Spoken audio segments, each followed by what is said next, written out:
Killer Moth, the Batman arch-nemesis wannabe, versus Waspinator, the resident chewing toy of Beast Wars.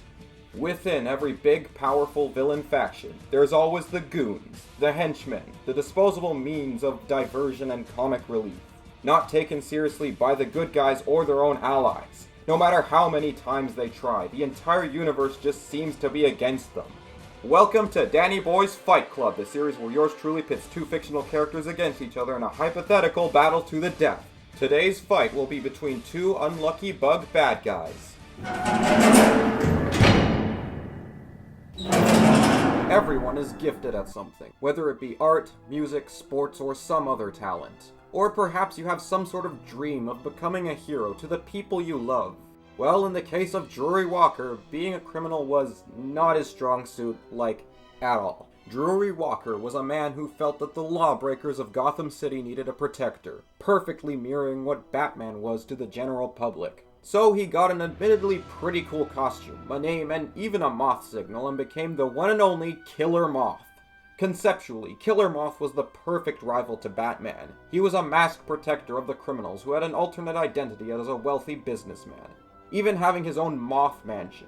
There was one little problem. Walker could not live up to the crime-defending anti-vigilante that he meant to be. Everyone in Gotham just collectively clowned on the guy, even his own allies. Robin didn't take him seriously, Batgirl didn't take him seriously, the Joker didn't take him seriously. Even Batman himself stated that whenever Killer Moth managed to break out of prison, he didn't even bother going after him because he knew the police wouldn't need any help catching him.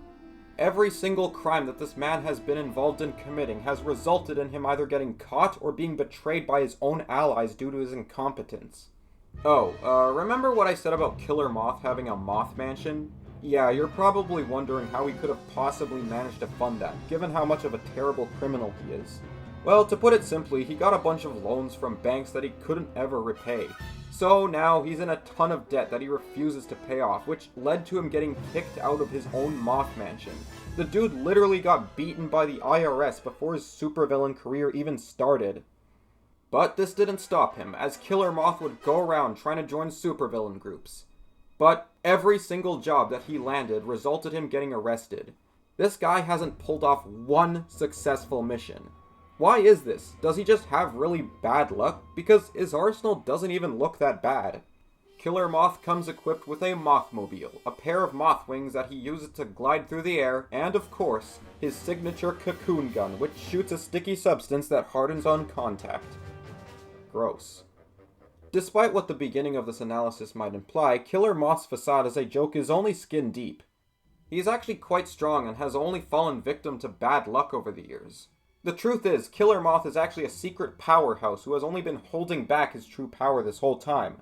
Take the time he knocked down Commissioner Gordon, who is canonically 220 pounds. Or the time he kicked the Commissioner's wife. And he survived getting punched by Batman. I mean, Batman is a peak human after all. And he has karate skills. And he has stealth skills. Okay, surely he has something. Something that makes him more than just a homeless man with a bug costume. Well, there was that one time he sold his soul to the demon Neuron to become feared, which led to him turning into a giant mutated moth monster. Wait, what? Oh, okay, now we're getting somewhere. This new form, known as Traxxas, gave Drury increased speed, strength, and the ability to actually fly. Traxxas even began eating people, finally fulfilling his long-awaited goal as a true villain. Traxxas can now effortlessly toss people around, break through walls, and even tackle Killer Croc. I guess there's only room for one killer here. And that's Killer Moth. All those villains who clowned on him before? Yeah, now he's sort of comparable to them. Traxxas even began laying eggs, creating clones of himself. Wait a minute, how does that even... You know what, I'm not going to question that. But unfortunately, Drury couldn't keep this time in the spotlight forever, as he got ripped in half by Superboy, leaving him presumably deceased. Killer Moth is a tragic story of a man trying and failing to fulfill his lifelong dream. Sometimes that's just how it is. Not everyone gets a happy story with a nice ending. At least Killer Moth got the ultimate honor of having a Lego minifigure.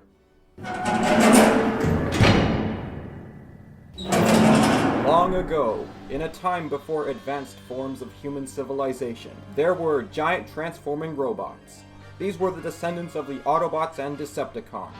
After a time-traveling mishap, both factions ended up on prehistoric Earth, only to discover a high concentration of raw minerals that proved to be dangerous to said transforming robots. In order to protect themselves, both factions needed alternate modes that could survive in these harsh climates. And seeing as there were no cars, trucks, or planes to scan, animal alternate modes it was. After obtaining their new techno-organic beast modes, the two factions became the Maximals and the Predicons. Each of the Maximals and Predicons served some kind of purpose, each purpose corresponding to their chosen animal in some way.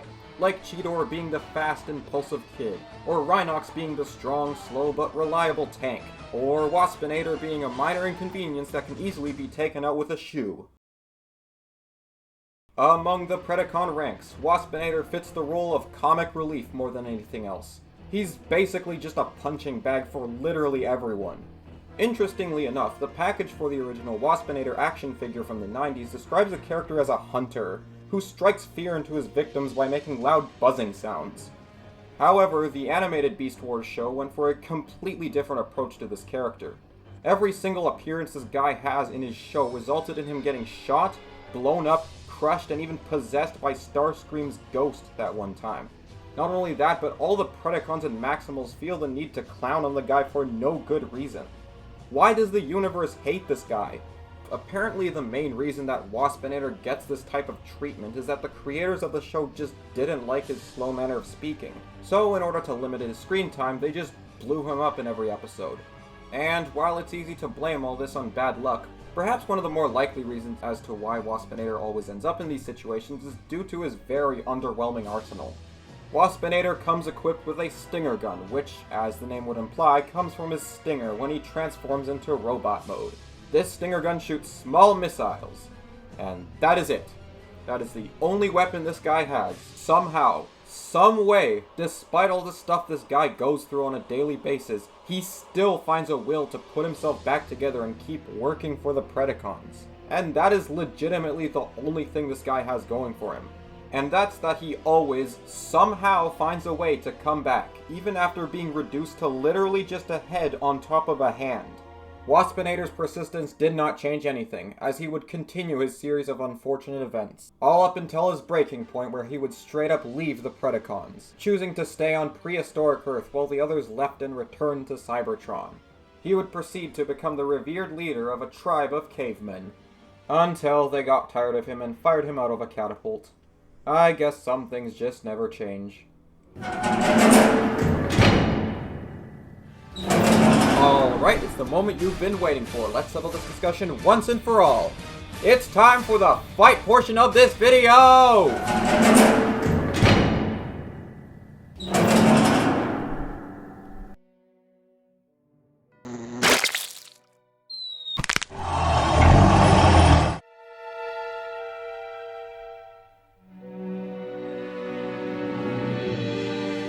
Yes, this is my moment.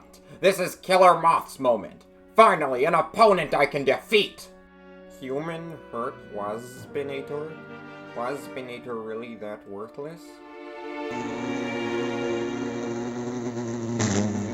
No! Waspinator is not worthless. Waspinator will crush human. Waspinator is Predicon, and will make Commander Megatron proud.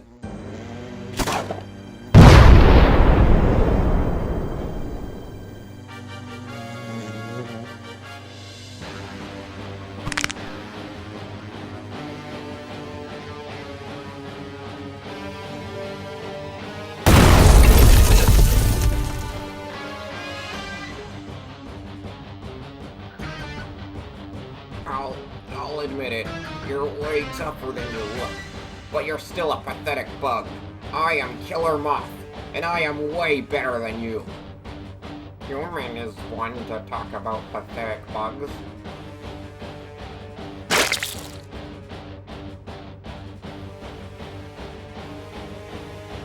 This ends now! And when I defeat you, everyone is finally gonna see how much of a bad guy I really am. That I'm much more than just a glance or a scoff or a laugh.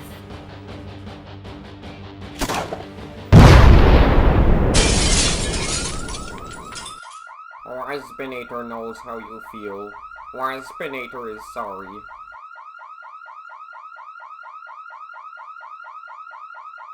Waspinator defeat human? Yes!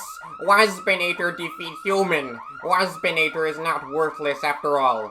Maximals and predicons were wrong about Waspinator.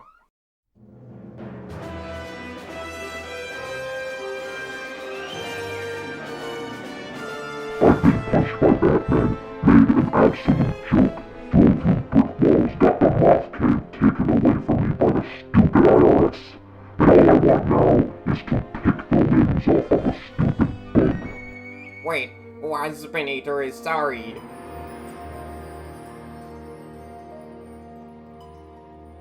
I am Traxxas, and you will fear me.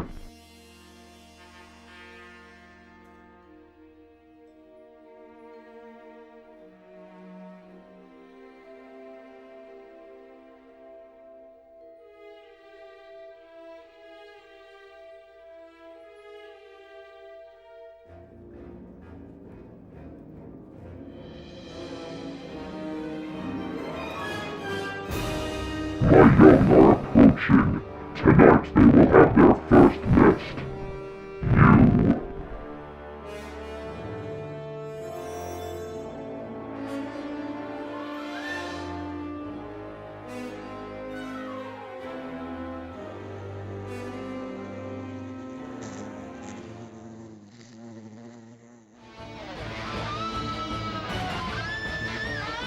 How are you not dead? Like I said before, Waspinator is sorry.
This is probably the only place where Waspinator is ever going to win anything.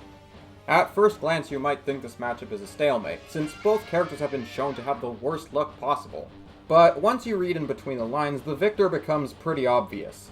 While Waspinator is just a punching bag for everyone, he is still a giant transforming robot wasp, while Killer Moth was just a normal guy with a cool costume. Now, to be fair, Traxxas did make this fight a bit more even, at least in terms of physical power. And it's perfectly fair to question whether or not Traxxas should even be included in this discussion at all, but honestly, Drury needed all the help he could get. But even with the Traxxas form, Waspinator still takes this. Traxxas got defeated by being torn apart, something that Waspinator most definitely could survive. In other words, it was only a matter of time before Killer Moth got hit by his bad luck again. Basically, Waspinator's running gag of being a comic relief character was the thing that ended up giving him the win. Killer Moth tried his best. His determined spirit did count for something, but in the end, he was still no match for Waspinator's insane survivability. The winner is Waspinator. Turn the lights off. Everybody likes to get taken returns to see how bright the fire inside of us burns. And everybody wants to get even tonight, but all the devils masquerade under the light. Here's the pinky, there's the kinky. Everybody come complicated. Man and woman, baby child, calm and wild. Turn the lights off.